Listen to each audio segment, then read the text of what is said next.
جب بندے سے گناہ سرزد ہو جاتا ہے اور وہ معافی مانگ لیتا ہے تو اللہ کو وہ بندہ بڑا ہی اچھا لگتا ہے۔ انسان کے اندر چونکہ یہ دونوں چیزیں رکھی گئی ہیں تو کبھی کبھی اس سے گناہ بھی سرزد ہو جائے گا۔ نیکی اس کی عقل، اس کا فہم، اس کا ادراک، شریعت کی رہنمائی، انبیاء کی تعلیمات اسے بتائیں گی کہ وہ نیکی کے راہ پہ چلے، لیکن کبھی کبھی بائیں سمت سے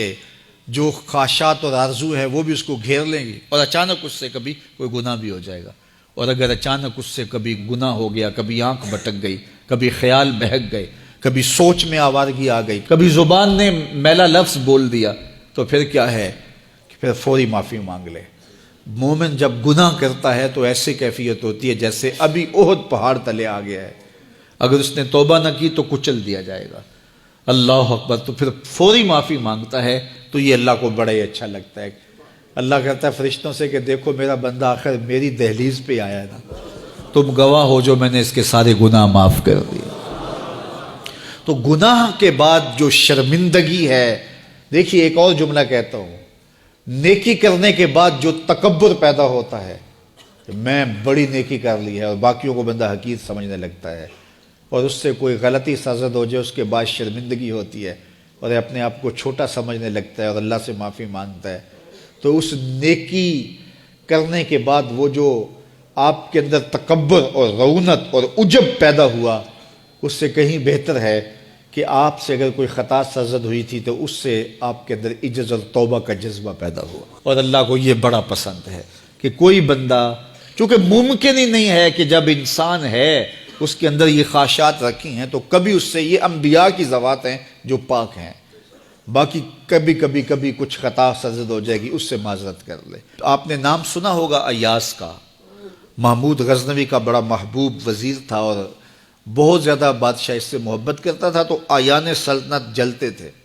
تو بادشاہ گاہے گاہے کوئی ایسا منظر ان کو دکھلاتا کہ اس سے میں خاص پیار کیوں کرتا ہوں۔ ایک دن بادشاہ کے ہاتھ میں موتیوں کی بھری ڈبیا تھی اور محل کے اندر یہ ایک حوض تھا، تالاب تھا، تو اس کے اندر اس نے وہ سارے موتی پھینک دیے۔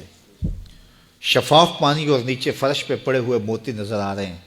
تو اس نے ایک ایک وزیر کو کہا کہ یہ موتی نکال کے لاؤ اور سنو اپنا لباس اور اپنا بدن نہیں بھیگنے دینا۔ تو سب نے کہا یہ کیسے ہوگا کہ موتی بھی تہہ سے نکال کے لائیں اور بدن بھی اور کپڑے بھی نہ بھیگیں؟ تو دوسرے کو کہا، اس نے کہا حضرت یہ کیسے ہوگا،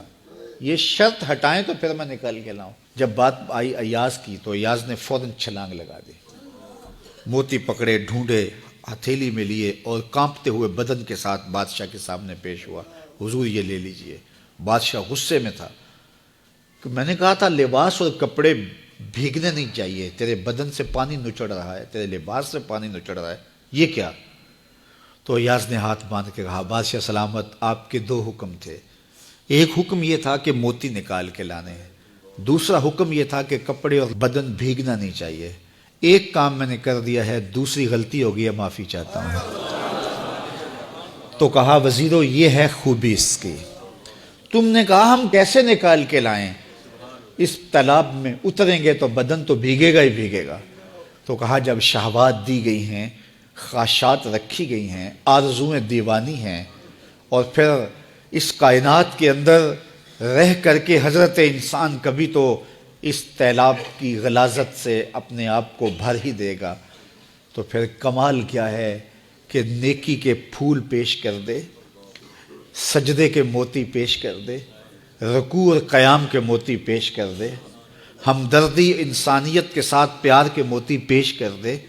سارے موتی پیش کرے، پھر مالک کا جلال کہ تیرے کپڑے کیوں بھیگے، یہ گناہ کیوں کیا، یہ گناہ کیوں کیا، ہاتھ جوڑ کے کہے مالک اس کی معافی مانگ، تو اللہ تعالیٰ پچھلے گناہ نہ صرف معاف کرتا ہے بلکہ ان گناہوں کو نیکیوں میں تبدیل کرتا ہے۔